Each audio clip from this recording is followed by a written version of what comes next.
Okay, everyone, I think we'll get started. Again, good morning and welcome to today's work group meeting on the Senate Bill 1121 State and Local Transportation Needs Assessment.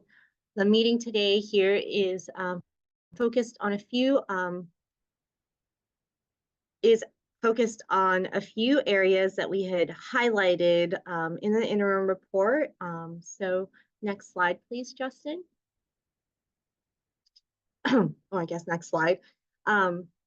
Again, just an overview of the intent of Senate Bill 1121. Many of you have heard and know the intent of the state and local transportation needs assessment. Again, the commission was identified to prepare a 10-year statewide transportation needs assessment out to the year 2035. We are assessing the cost of operating, maintaining, and growing our statewide multimodal transportation system. We are looking at the costs to address climate resiliency, a topic that we'll be discussing today, and to compare those costs against available transportation revenue. Next slide, please, Justin. In terms of our agenda today, there have been a few changes. We initially had this meeting scheduled at 1:30 p.m. and realized a conflict with CalSTA's CAPTI workshop, so we moved it earlier. Unfortunately, Linda was unable to make it, so I will be going over all the content review and the areas of focus today. So please, we'll hold questions until the end and I'll answer them the best I can. With that, Justin Hall will provide an overview of our webinar logistics, and then I will be providing the presentation content today. So Justin, I'm going to turn it over to you for this next portion. All right, great. Thank you, Francis. Welcome, everyone, to the September 19th Senate Bill 1121 Local Transportation Needs Assessment Meeting. The CTC exists to make transportation planning, funding, and policy more understandable and accountable. Today's work group meeting is being held virtually, so staff can hear directly from our stakeholders throughout California, allowing you to participate wherever you are. The agenda is located on our website at www.catc.ca.gov. Any document the CTC creates can be translated into any language you need. Simply email us at ctc@catc.ca.gov. We will have them returned to you as quickly as possible. Live closed captioning is available on this webinar. Please select the Show Captions tab at the bottom of your screen. There are a number of language options available there to choose from. For all our meetings, we encourage interaction with our stakeholders. There will be opportunity for questions and comments throughout the meeting. For those attending via Zoom, you should see the webinar control panel, likely located on the bottom of your screen. There you will find the raise hand and Q&A tabs. I encourage you to use the raise hand feature as soon as we open the public comment period to give the system time to acknowledge you. Staff will let you know when it's your turn to make your comment. Alternately, you may use the Q&A tab to submit your comment or question. Commission staff will read that on your behalf.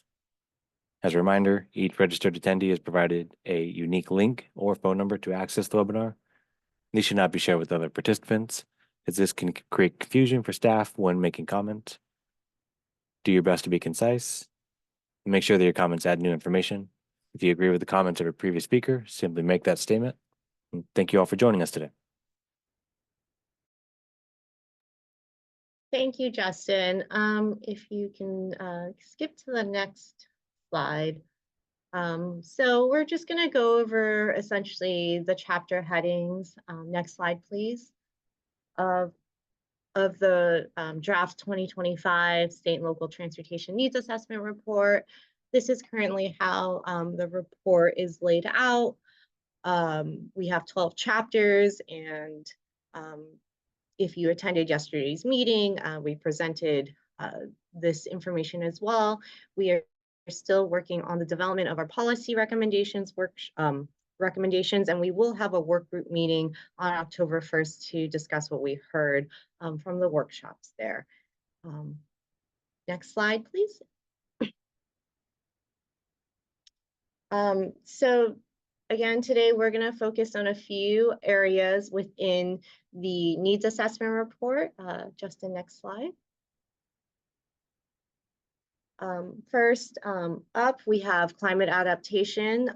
As noted in Senate Bill 1121, we are looking at what the potential impacts of climate adaptation is on both our state highway system and the local streets and roads. Just to highlight some of the major climate change hazards that we have been experiencing here in California: coastal flooding or erosion. We've definitely seen a lot of wildfires occurring in the last 10 years here in the state. The impacts of higher average temperatures with the periods of extreme heat, more frequent and intense droughts, and increased risk of floods. This was also listed and noted in the legislative analyst's report, Climate Change Impacts in California on Transportation, back in 2022. Next slide, please, Justin. In terms of the adaptation needs, like what the actual cost is, we have some idea of what those needs are in terms of sea level rise. Currently on the highway side, Caltrans has identified a need of approximately 15 billion to address issues associated with sea level rise on the state highway system.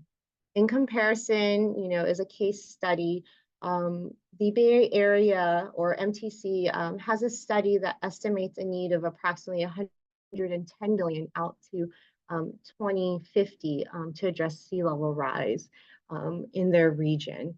I say this because we are still working to identify a number of the costs associated with climate adaptation needs. We know the areas that we're working on here right now. In terms of wildfires, things that we are currently working on and may not have an estimated need revenue number yet. Evacuation, emergency response operations, essentially due to wildfires. That's a really big coordination effort across the state. And we are currently developing but the state is working to develop a corresponding prioritization framework to help identify locations on the state highway system with the most immediate improvements needed. In terms of rising temperatures, the impact to the traveling public, rising temperatures can impact the traveling public and can influence the performance of the transportation infrastructure.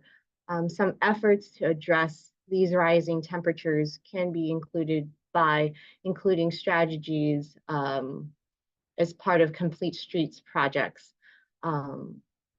such as transit structures and trees, the urban heat island effects, mitigating that sort of impact, and selecting construction materials and landscaping options, again, to reduce the impact of rising temperatures. Similarly, efforts to minimize the impacts of droughts can include providing drought-resistant landscaping and using smart irrigation technology to optimize water conservation. But I think the really big takeaway here is that we have some costs identified, but not all. And this is kind of an emerging area where I think both the state and regions are looking to provide this in the immediate future. Next slide, please. In terms of climate adaptation funding sources, I'm just going to start with that we currently do not have any long-term dedicated funding. And so that's proven to be quite a big challenge. We are utilizing mostly existing dollars to address these sorts of climate adaptation challenges. So it's just existing funding we're predominantly using. On the state highway system, Caltrans has established $1.8 billion to address sea level rise over the next 10 years. However, falling well short of the identified need.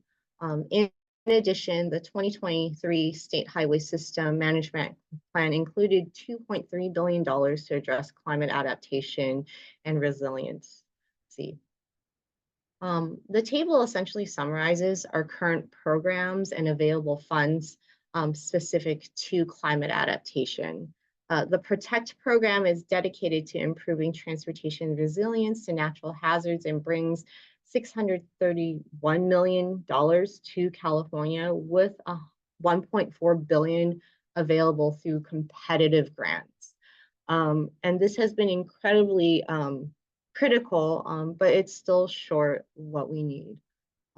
Low carbon transportation materials program provides funding for the state and local agencies to implement the uses of construction materials to reduce greenhouse gas emissions.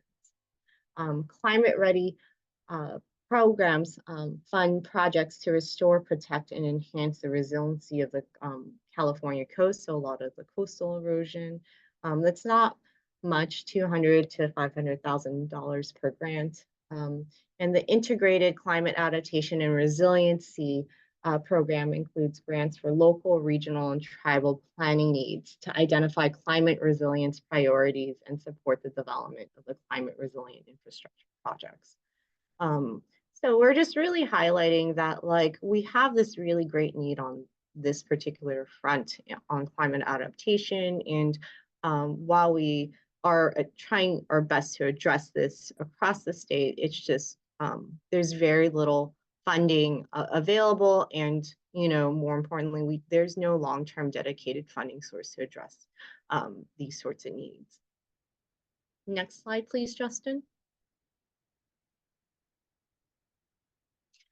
In terms of climate adaptation and other statewide efforts,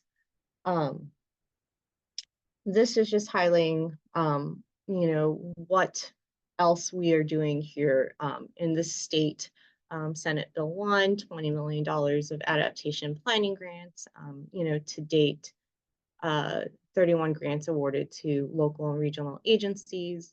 Assembly Bill 2800 created a climate safe infrastructure working group and identified how to incorporate climate change impacts into the state's infrastructure. So, and then Senate Bill 198 directs the use of PROTECT funds and created the Climate Adaptation Planning Grant. To date, $28.8 million has been awarded to 30 agencies here. So just a few other statewide efforts that we kind of listed here. Again, just really not enough to address what our needs are from what we do know and what we're also continuing to identify. Next slide, please. In terms of active transportation, this is a growing need within the state. And so currently active transportation needs continue to expand statewide with a large and growing infrastructure of bicycle and pedestrian paths. As part of the 2025-23 fiscal needs survey, agencies identified an active transportation need of approximately $18 billion.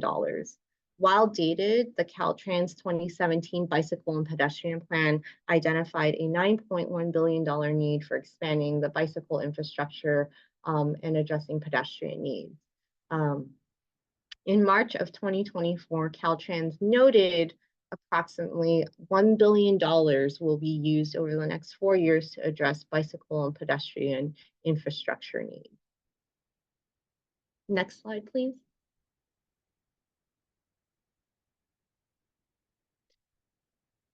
In terms of micromobility, this is still kind of an up and coming transportation option that includes things like electric bikes and electric scooters and neighborhood vehicles such as golf cart type of vehicles. While these often share the same facilities as bicycles and pedestrians, additional considerations are needed to allow for higher speed transportation modes and the need for wider paths for safety considerations. Micromobility has also been seen as, kind of a great way to bridge the gap in some ways of getting to places. So I think this is expanding, and as we said, there's more information that we'll be digging into here. Next slide, please, Justin. So in terms of the accessibility and mobility, we had heard quite a bit from many of our stakeholders and also at the policy recommendation workshops that there is a growing need for accessible transportation. In part, the 2021 master plan for aging highlights that in California, the over 60 population is projected to increase from 16% in 2010 to a quarter of the population by 2030. So we're about 6 years out. So there will be about 10.8 million older adults in California at that point.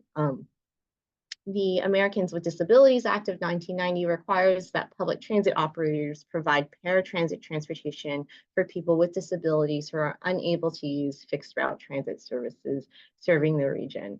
And this is kind of more of a general need in terms of we heard concerns over while there are paratransit services available, if service lines are cut, that impacts the ability to provide a paratransit service because it has to be in parallel to an existing service route. And really critically, as we've heard from many stakeholders, paratransit only addresses a portion of accessible transportation needs in California.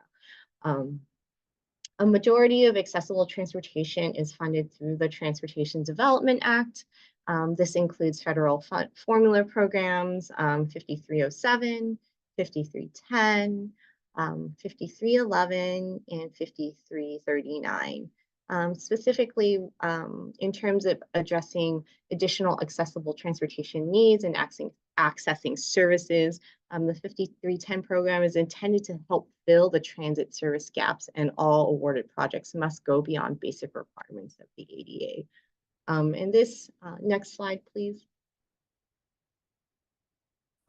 This kind of highlights some of bridging the gap in identifying some of those needs and providing those services. While this is not specifically a public transit sort of service, Assembly Bill 120, Social Services Transportation Improvement Act of 1979 created the Consolidated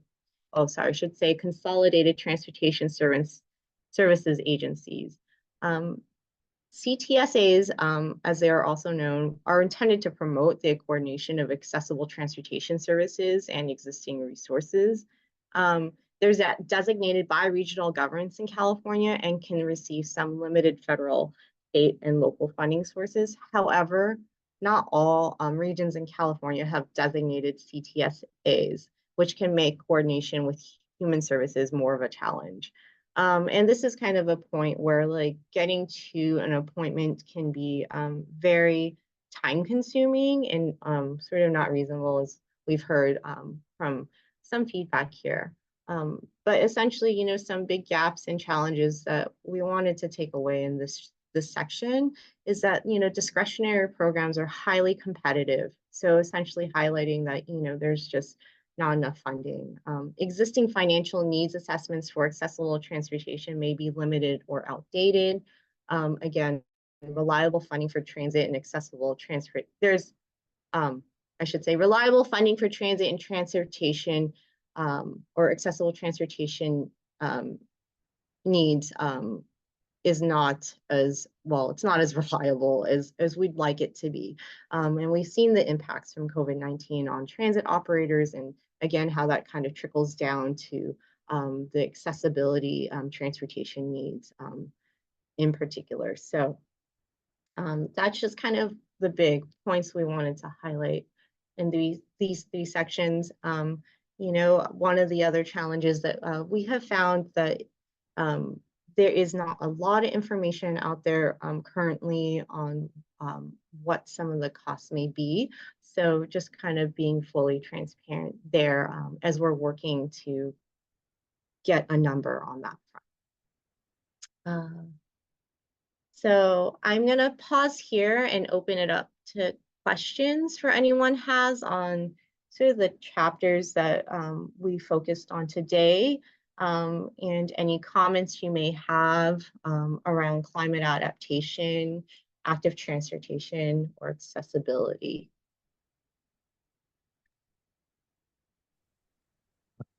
All right, Francis, we have one virtual attendee with their hand raised at this time. I'd like to call on Elizabeth Hahn. Yeah, hi, thank you. The presentation is really interesting.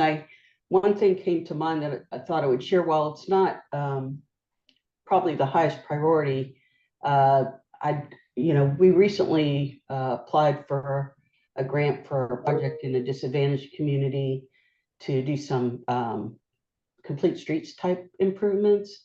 And when we did the outreach with the community, there was really strong interest in adding some landscaping to provide shade trees because of extreme heat. But when we ultimately, we met with our local member agencies, they were not supportive of that. And there was no funding, there's no funding source for the upkeep, long-term maintenance, tree trimming, irrigation. Every 5 to 10 years, basically you're going to have to probably replace some of the vegetation that you put in. And so we basically had to scrap that aspect of the project. So I guess my thought is, there's, that's usually an element I think that folks who want to implement these complete street projects want to include, but without, funding, that's probably not going to happen.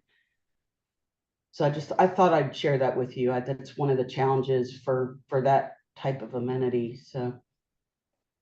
Okay, yeah, at the very local scale, essentially you're saying within the city, municipalities or counties, potentially that there's not enough of a operating budget to maintain.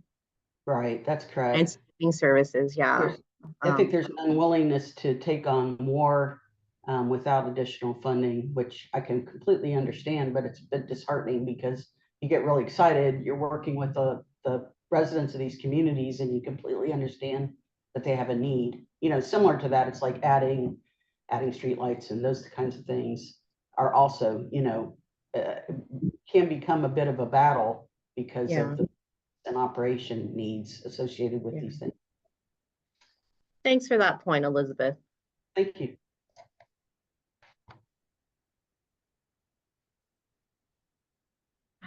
Up next, we have Reina Beza Rego. Good morning, Reina Baezada Head, and I'm with Caltrans District 8. I'm the Sustainability Manager. I just wanted to highlight some of the items on slides 10 and 11.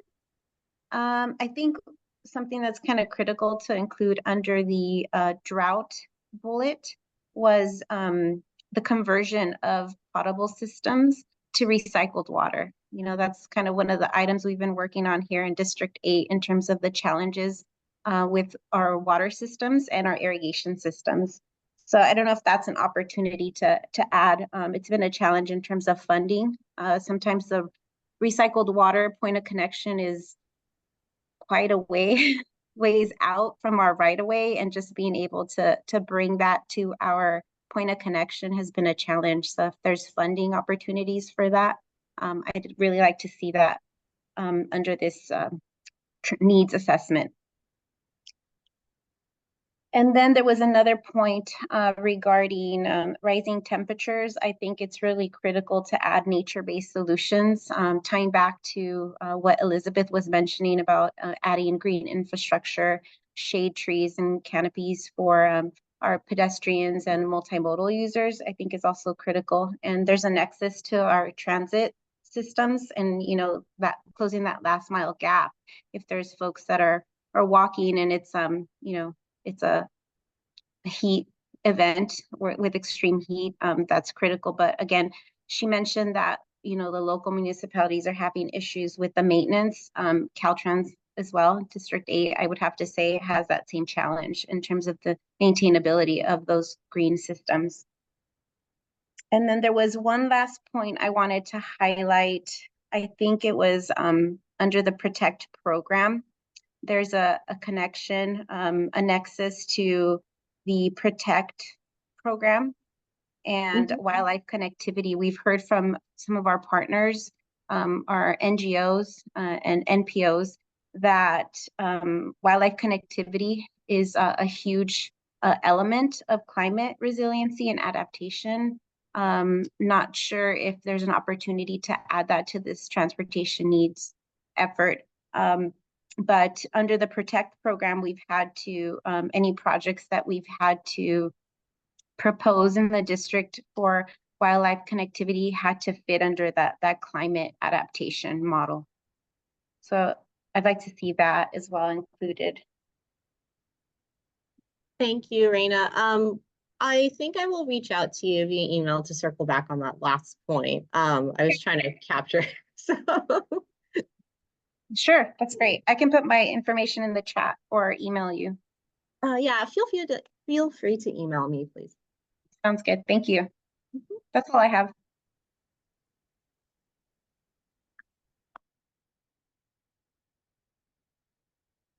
All Hey, right, Jen. Francis, we've got a couple more. I've got one written question, comes from Melissa White.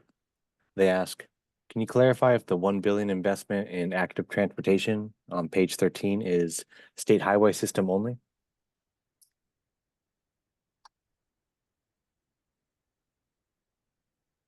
Let's see. Hi, Melissa. Let me look.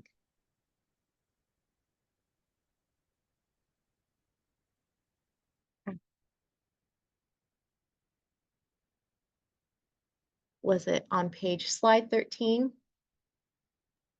Yes, that's what they said. Yes.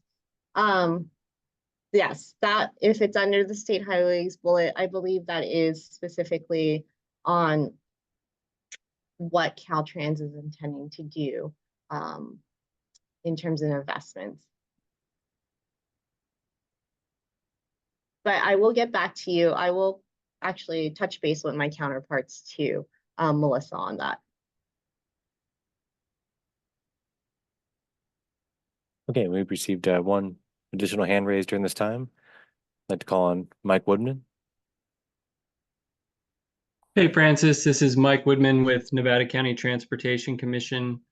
One of the challenges, I think, especially in terms of identifying the need for transit operations. Yeah. A lot of the larger transit operators, they are probably identifying the amount of funding to keep them from heading off the fiscal cliff. A lot of the smaller rural transit operations have just kind of pared back operations to try to live within the limited means that they have available for funding transit services. But in reality, there are things that could be done to increase frequencies, coverage, and kind of modifying the delivery model to implement micro transit, those kind of things that are beyond the existing funding sources available. Yeah. So we actually could improve transit operations to make it a more viable alternative to the automobile and reduce VMT, but under the current state funding structures, there's just not adequate funding. And Yeah. I'm sure some of the operators could provide numbers on, hey, if we had increased funding, this is what we could deliver, this is what we would do. On one of your previous slides where you talked about the Transportation Development Act, under the Transportation Development Act are your two key state transit funding sources, local transportation funds and state transit assistance. And the primary operating fund for transit is the local transportation fund. Mm-hmm. And, I think it may be important to highlight for the legislature that, the Transportation Development Act was passed in 1972. Yeah. And has never been increased. We're still a 1/4 cent return of the statewide sales tax for LTF. And I know that sales tax has increased over time, but it hasn't kept pace with the transit operating needs. So I think it's important to highlight that. Yeah. And then on the current slide, you mentioned the Consolidated Transportation Service Agencies. Yeah. I think it may also be important to note that under the TDA that all of the regions have social services transportation advisory councils that inform, transit needs as well as kind of pedestrian and bicycle needs to some extent as well. So just that's another source of getting engagement with the different social service groups. Okay. Of, yeah, what people need, not necessarily public transportation, transit wise, but like just, yeah, accessing these services. Okay. I mean, Yeah, it informs it. Yeah. Yeah, the Social Services Transportation Advisory Councils inform the annual unmet transit needs process, but they also, provide other information on accessibility and mobility needs within the regions. Thanks, Mike. I You're think, welcome. yeah, it was a point I heard. That's part of the reason why they're looking to take recommendations on what to do with the TDA. But yes, it was a point, and I think it should be noted that this has not been raised since its inception in 1972. So Yep. is that 52 years? Yeah, a long time. It's 50. Yeah, I think 52. Okay, Um, just making sure I'm mathing right. So yeah, and I've probably been harping on that for 26 years, so it's a little frustrating for me. yeah. No, I think, really at the heart of it is just, yes, generally, there's a funding need and challenge, but I think particularly on the transit side, it is much needed to find a much more reliable funding sort of solution right now on this particular side. So Yeah, really and appreciate your comment there. one last point, then I'll yield to somebody else. Like Town of Truckee implemented a micro transit pilot and saw like a 300% increase in ridership, but super effective. Everybody loves it. Better coverage, mobility. They can connect to the micro mobility, e-bike rentals, and get all around town. But the issue is long-term sustainable funding. Yeah. And unless the Town of Truckee is able to get their sales tax measure passed in November, even though it's super effective, it's going to have to be pared way back, and it won't be as viable. So Yeah, that's what you just hope. an example. No, and I think there was some discussion around just general transit too, trying to provide services where if there's not a long-term sustainable funding source, it's hard to maintain service levels of whatever it is you would like to do. Okay. That was really good feedback.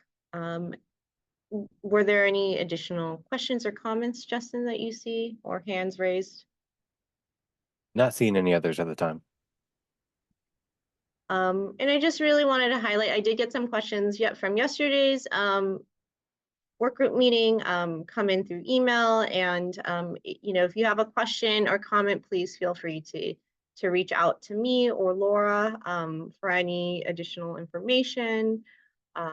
But Justin, I'll proceed to the next slide then. So, I'm just going to go over our needs assessment delivery schedule for when we deliver the draft and final report. Next slide, Justin. Just to kind of provide context, we were required to deliver an interim report, which we submitted in January earlier this year. When we started getting some of our initial information back from the extended fiscal needs survey, we held 2 technical workshops to kind of go over that preliminary information in February. In March, or in May and June, we held 2 policy recommendation workshops to gather input on some potential funding scenarios to actually inform our policy recommendations chapter. And again, we'll be following up with, what we heard at our October 1st stakeholder work group meeting. In terms of the fall, currently we are holding 3 work group meetings. Our last one again will be October 1st, and we are going to be preparing the draft needs assessment to be released for public comment later in the fall. That will also be presented to the commission during that time. We will submit our final needs assessment the first quarter of 2025 for adoption and turn it over to the legislature then. So it's a pretty straightforward schedule, and we will keep you updated and informed on when the draft will be released, and if, and when we intend to hold, just additional sort of workshop there. And I believe the last slide is wrap up and next steps. I'm going to turn it over to our student assistant, Nina, to kind of go over, again, our next steps. Thank you everyone for participating and listening in on today's work group meeting. This was the second meeting in a series of 3 aimed at gathering input for the draft of the 2025 state and local needs assessment. Today we reviewed climate adaptation, accessibility, and active transportation. More specifically, we went over some of the major climate change hazards in the state and the needs, funding sources, and statewide efforts to address them. We also went over micromobility and the need for accessible transportation. I'd also like to remind everyone that our last work group meeting is scheduled for October 1st from 1:30 to 2:30 p.m. This session will focus more on policy recommendations, which is the final chapter of the needs assessment that is currently in development and where we've had 2 previous workshops about. So if you're interested in attending and hearing about the feedback we got on that, please make sure to register through the reminder that we sent to your emails. We'll also make sure to send out another reminder as we approach closer to the date. And once again, thank you all for attending this work group, and we look forward to seeing you at our next meeting. Thank you. Oh, I think I see Elizabeth's hand up. Yes. Just one last thing came to mind, and I know this is kind of throwing everything, including the kitchen sink in here, but I was thinking about people who have limited means and are most frequently having to get from one place to another on foot. And with the homelessness issue in the state of California in particular, I'm wondering if maybe the study is, there might even be just a brief mention or consideration of that, this is a population with probably the highest exposure in terms of issues related to climate change, heat and whatever else comes their way. And so especially, in attempts to travel, so I just thought I'd mention that. I thought that might be something. It's kind of, there's a nexus there with the state, other state initiatives, with regard to homelessness. So. Thanks, Elizabeth. Sure. Yeah, there's a lot that we definitely need to tackle in the state. All right. If there are no more questions, I really appreciate everyone's feedback today. Again, please feel free to reach out to me with anything that comes to mind later on. And if you want to schedule some time to discuss that, we are happy to meet with you as well. So really appreciate you coming to today's workshop, and we'll see some of you on October 1st then. Thank you. Thank you.